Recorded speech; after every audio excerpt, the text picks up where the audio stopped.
Okay, following on from Liz's earlier input about the Scottish Government's next Youth Justice Vision and Action Plan, I'm now joined by Chris Marshall, who's a member of Youth Just Us and was also a Youth Justice Visionary, which was a project we delivered, and Chris was one of the young people who took part in that.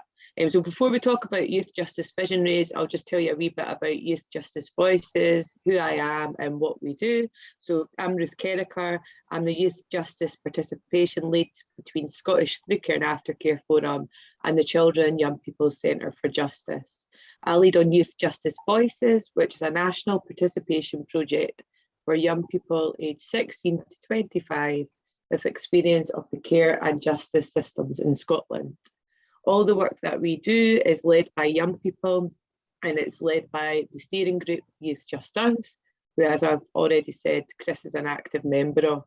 The whole idea and purpose of our project is to creatively amplify the voice of young people and to influence policy and practice. So back in around, must have been August, am I right, Chris, last year? Aye, about August time, aye.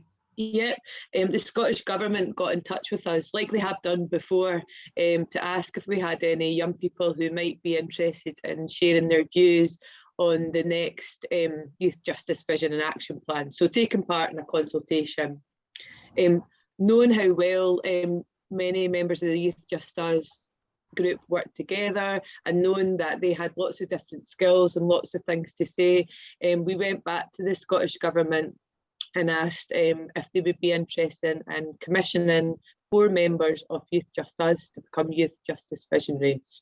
So what that meant was the young people involved in the project, their views, their skills, their time and work was valued and compensated for. And then what we did was worked as a small group to really review the consultation that the Scottish Government had done with workers, and we looked at adapting that into more accessible language, questions that we wanted to use, and then we developed an engagement plan which included developing workshops which Chris and 3 other Youth Justice Visionaries then delivered with young people across secure care online, and also an open group online as well. So what Chris and I are going to do is a wee bit of a Q&A conversation where we're going to talk a wee bit about the process, how we found it, and also other things that the Scottish Government and others might want to consider in future. So Chris, can you tell us a wee bit about how you got involved in the project? Yeah, so I got involved in the Youth Just Us project around about the same time as the Scottish Government got in contact with Ruth. So I joined maybe end of last August. And this was my first piece of work with the Youth Just Us group, was the Youth Justice Visionaries sort of work. Cool, thanks. So I mentioned earlier, you were involved in developing the engagement plan, deciding on how we should involve other young people. Can you tell us a wee bit more about that? Yeah, so we decided that we would do a topic guide for practitioners and professionals, because we found that we wanted to make it as accessible as possible. So not everybody would want to come to a workshop or a focus group. Some people might want to do it one-to-one. So we developed a really easy, really loose and accessible topic guide for youth workers to have these sort of one-to-one and they have their conversations with their young people, so we could get their views as well. Thanks, Chris. And you were also involved as well. You were involved in developing the workshops, and I know that took quite a lot of time actually as well. Can you tell us a wee bit about the process? Yeah, so the workshops, preparing for the workshops was probably the stuff that took the longest, because we were given a document that was quite jargony and quite dry, and then we had to break that down and make that accessible for us before we could make it accessible for everyone else. So that took most of our time up, trying to really make these workshops the best they could be for people in the most accessible way possible. so everyone could have their say.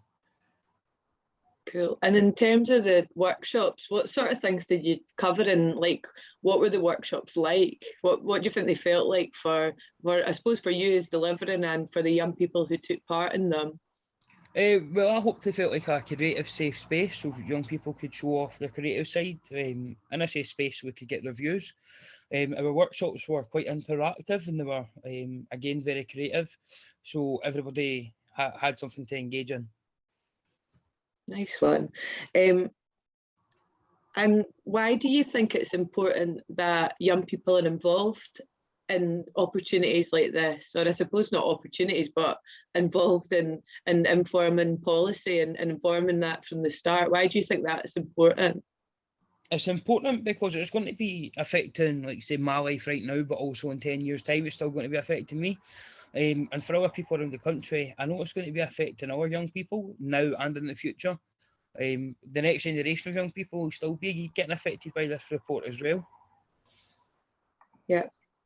And what do you think worked well in terms of the project, and I suppose as well, what didn't work so well? So the thing that worked really well was the fact is we got free reign of designing our own workshops. The Scottish government were very hands off and left it up to us as the young people to design and deliver these workshops without any influence from them. All they really asked was if we could cover all the topics and get as many views as possible. What didn't work so well, again, it was the timelines because there was quite a lot of work to do in a very, very short space of time.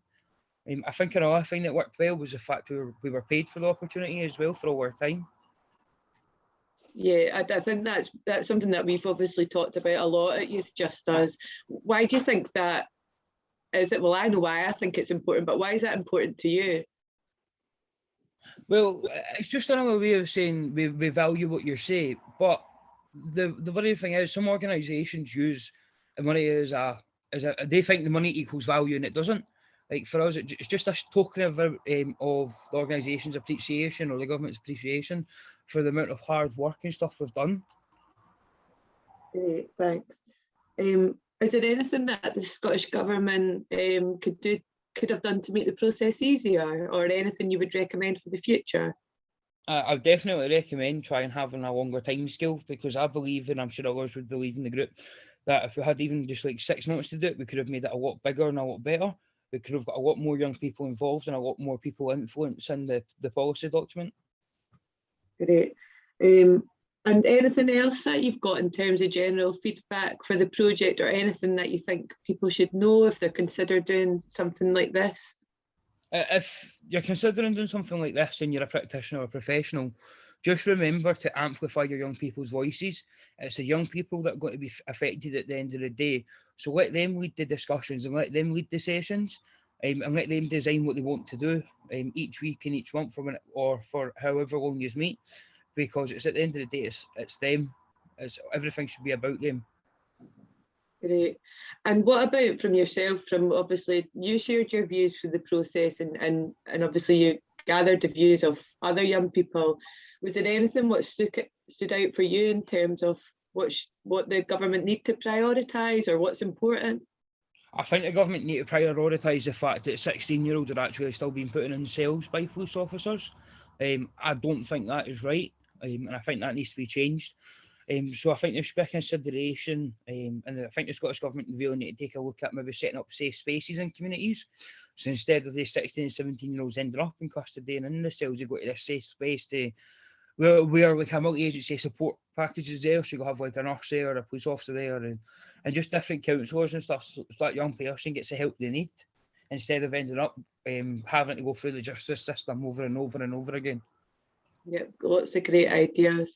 And I suppose the last point before we finish up, I was very pleased to see that rights, engagement and participation are included in the strategy. Why do you think that's important? Sorry? I was saying I was pleased to see that in the strategy there's going to be a focus on rights and participation. I just wondered if you had any thoughts of like why you think that's important for care and justice experienced young people. Participation wise, it's important for us is because we don't have many people to have a relationship with. Like we've never had like one person tell us we're good at something. So I think participation wise, you need to build relationships with young people, and keep their relationships going even at the toughest of times when they're not responding to you.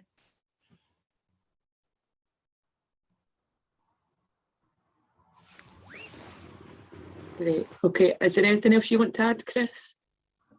Chris, anything else you want to add? Nope, nothing else. Okay. Just want to say thanks for listening, and again, thanks so much for Chris, who's been a really integral part of this whole project, and we hope it'll inspire others to include more young people, and we hope also the Scottish Government will continue to work with Youth Just Us.